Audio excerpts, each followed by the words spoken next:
जय श्री राम। श्री गुरुदेव भगवान की जय। श्री राघव सरकार की जय। आज हम सब बात करते हैं कुंडली के बारे में।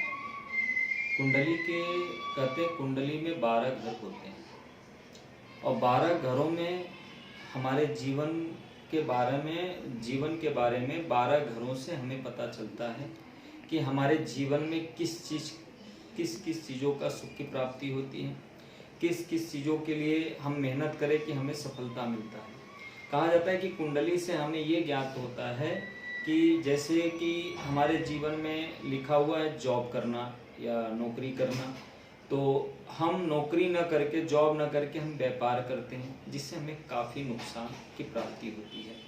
तो कहा जाता है कि इन कुंडली के बारे में हमें पता चलता है कि हमें कौन से कार्य में जाना चाहिए, कौन सा व्यापार करें जिससे हमें लाभ मिले, हम कौन सा ऐसा पढ़ाई करें जिससे हमें उस पढ़ाई में हमें आराम से सफलता की प्राप्ति हो। तो और हमारे परिवार में कैसा हमारा व्यवहार रहेगा, कैसा लोगों के साथ हमारा अच्छा संबंध रहेगा, ये सब हमें कुंडली के द्वारा ही पता चलता है। तो कुंडली में 12 घर होते हैं। तो 12 घर में सबसे पहला घर होता है तन का। अब हम आपको बताते हैं, ये पहला घर होता है तन का। तो पहला घर तन का होता है। तो तन का मतलब होता है शरीर।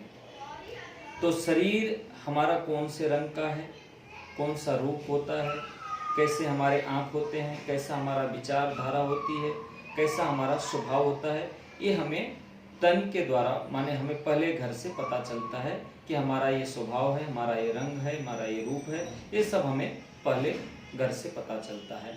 अब हमें हमारे जीवन में बैंक बैलेंस हो पाना, हमारे जीवन में बैंक बैलेंस होगा कि नहीं होगा, ये हमें कैसे पता चलता है, आइए अब हम उसके बारे में बात करते हैं। ये होता है दूसरा भाव, जिसको कहते हैं दूसरा घर। तो दूसरे घर से हमें पता चलता है कि हमारे जीवन में हम जितना मेहनत करेंगे कभी हम अपने जीवन में बैंक बैलेंस कर पाएंगे कि नहीं कर पाएंगे, और हमारे परिवार में सुख शांति बनी रहेगी कि नहीं बनी रहेगी, ये हमें दूसरे घर से पता चलता है। अब आइए अब हम तीसरे घर के बारे में जानते हैं। ये है तीसरा घर। तीसरा घर से हमें ये ज्ञान की प्राप्ति होती है कि हम जो मेहनत करते हैं वो मेहनत में कहते हैं कि हम बहुत मेहनत करते हैं, वो मेहनत हमें रंग लाएगी कि नहीं लाएगी, तो ये हमें तीसरा घर से पता चलता है। और हमारे भाई का व्यवहार, हमारे भाई के साथ कैसा प्रेम बना रहेगा, हमारी बहन के साथ कैसा प्रेम और व्यवहार और अच्छे रिश्ता बना रहेगा, ये हमें तीसरे घर से पता चलता है। अब आइए अब हम जानते हैं चौथे घर के बारे में। ये है चौथा घर।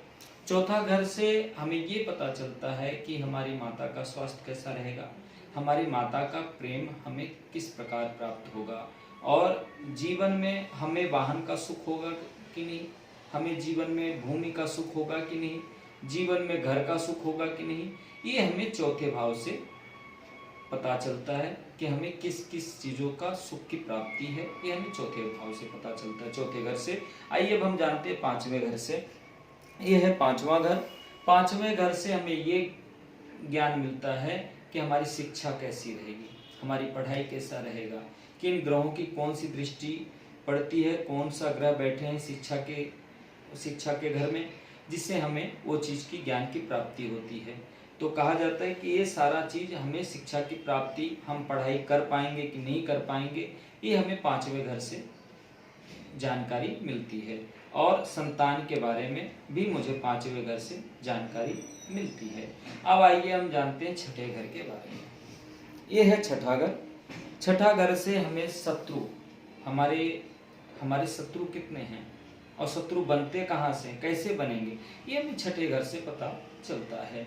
और हम शारीरिक से किन किन बीमारियों से हमें तकलीफ होगा, जैसे कौन सा ग्रह बैठता है तो उस ग्रह से किन किन बीमारियों से हमें शारीरिक अस्वस्थ हम रहेंगे, ये हमें छठे घर से पता चलता है। और मामा के साथ हमारा व्यवहार, हमारा रिश्ता कैसा रहेगा, ये हमें छठे घर से जानकारी मिलती है। आइए अब हम सातवें घर के बारे में जानकारी लेते हैं। ये है सातवां घर।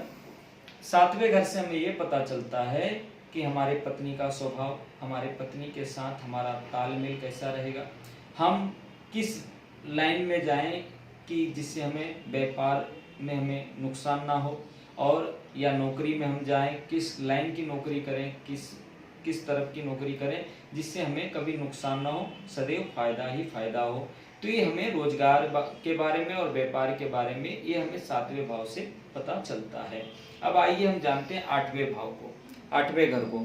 तो 8वां घर होता है मृत्यु का।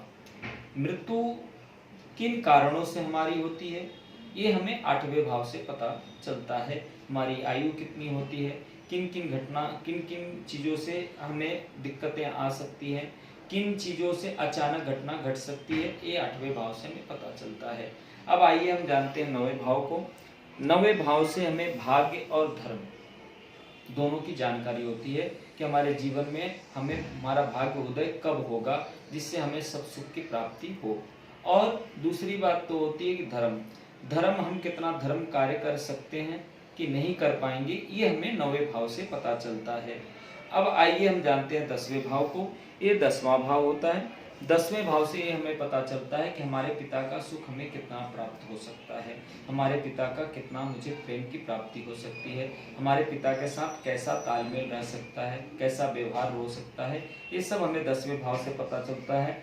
और 10वें भाव से ये पता चलता है कि पिता का संपत्ति का हमें सुख की प्राप्ति होगी कि नहीं होगी, ये हमें 10वें भाव से पता चलता है। अब आइए हम 11वें भाव के बारे में जानते हैं। यह है 11वां भाव। 11वां भाव होता है आगमन का स्रोत, माने हमें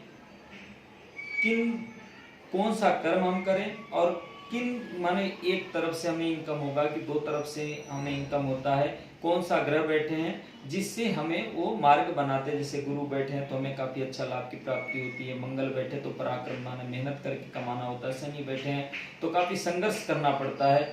तो ये हमें स्रोत आगमन के बारे में पता चलता है 11वें घर से। आइए अब हम 12वें घर के बारे में जानकारी लेते हैं।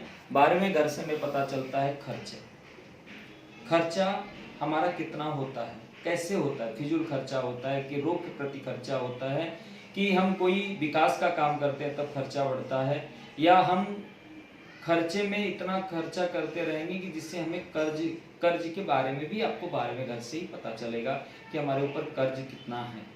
और विदेश का जो योग बनता है वो 12वें घर से पता चलता है कि हमें विदेश का योग है कि नहीं है। और 12वें घर से हमें ये भी जानकारी होती है कि हमें जीवन में किसी भी कोर्ट कचहरी मुकदमा केस में कभी हम इस सब लफड़े में फंसेंगे कि नहीं फंसेंगे, ये सब 12वें घर से हमें पता चलता है। हमने आपको आज कुंडली के 12 घरों के बारे में हमने आपको संक्षेप में बताया, जो आज हम हर मानव को ये 12 घरों के बारे में जानकारी जानना हर व्यक्ति चाहता है।